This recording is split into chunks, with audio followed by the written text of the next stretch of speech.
अस्सलामु अलैकुम वरहमतुल्लाहि वबरकातुहू। बगैर लिबास आए थे इस जहां में, बस एक कफन की खातिर इतना सफ़र करना पड़ा। अल्लाह को दिल और ज़ुबान का सख्त होना पसंद नहीं, इसीलिए अल्लाह ने दोनों को हड्डी के बगैर बनाया है। इसे नर्म रखो। रिश्तों को मजबूत रखने के दो राज। जब आप गलत हों अपनी गलती तस्लीम करें, जब आप सही हों तो सिर्फ खामोशी इख्तियार करें। इंसान रिश्ते बदलता है, दोस्त बदलता है, फिर भी वो परेशान क्यों रहता है?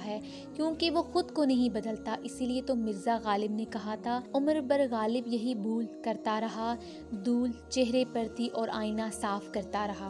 वक्त, दोस्त और रिश्ते इंसान को मुफ्त में मिलते हैं, लेकिन इनकी कीमत बिछड़ जाने के बाद मालूम होती है। जिंदगी में आगे बढ़ना है तो बहरे हो जाओ, क्योंकि बास लोगों की बातें मायूसी में इजाफा कर देती हैं। झूठे इंसान की ऊंची आवाज सच्चे इंसान को खामोश करा देती है, लेकिन सच्चे इंसान की खामोशी झूठे इंसान की बुनियाद हिला देती है। इंसान सख्त मिजाज कब बनता है? जब बहुत सारे लोग इसकी नरमी का गलत फायदा उठा चुके होते हैं। हर उस लड़की के लिए जो अपने इर्द गिर्द लड़कों का हजूम होने पर फख्र महसूस करती है, याद रहे मक्खियों की कसरत गंदगी की दलील है। कभी कभी हम थक जाते हैं ये साबित करते करते कि बेशक हमारा तरीका गलत था, पर इरादा नहीं। तहजीब सिखाती है जीने का सलीका, तालीम से जाहिल की जहालत नहीं जाती। इंसान बहुत खुदगर्ज है, पसंद करे तो बुराई नहीं देखता, नफरत करे तो अच्छाई नहीं देखता। सारी जिंदगी इस फिक्र में गुजर जाती है कि लोग क्या कहेंगे। आखिर में लोग सिर्फ इतना ही कहते हैं, इन्ना लिल्लाहि व इन्ना इलैहि राजिऊन। जब मौत का वक्त आता है तो एक लम्हे की भी मोहलत नहीं मिलती। दुआ कीजिए मेरा और आपका खात्मा ईमान पर हो, आमीन। लोहा कभी खराब नहीं होता, वो हमेशा अपने ही जंग से बर्बाद हो जाता है। इसी तरह इंसान को कोई बर्बाद नहीं कर सकता, इसकी सोच और दूसरों से उम्मीदें ही इसे बर्बाद करती हैं। बहुत सोच समझकर अपनों से रूठा करो, आजकल मनाने का रवाज खत्म हो गया है। इंसान की पहचान इल्म से नहीं अदब से होती है, इसलिए कि इल्म इब्लीस के पास भी था मगर अदब से महरूम था। अगर आपको ये वीडियो अच्छी लगी है तो वीडियो को लाइक करें, चैनल को सब्सक्राइब करें। तो मिलते हैं अपनी नेक्स्ट वीडियो में। अपना ख्याल रखिएगा। अल्लाह हाफिज।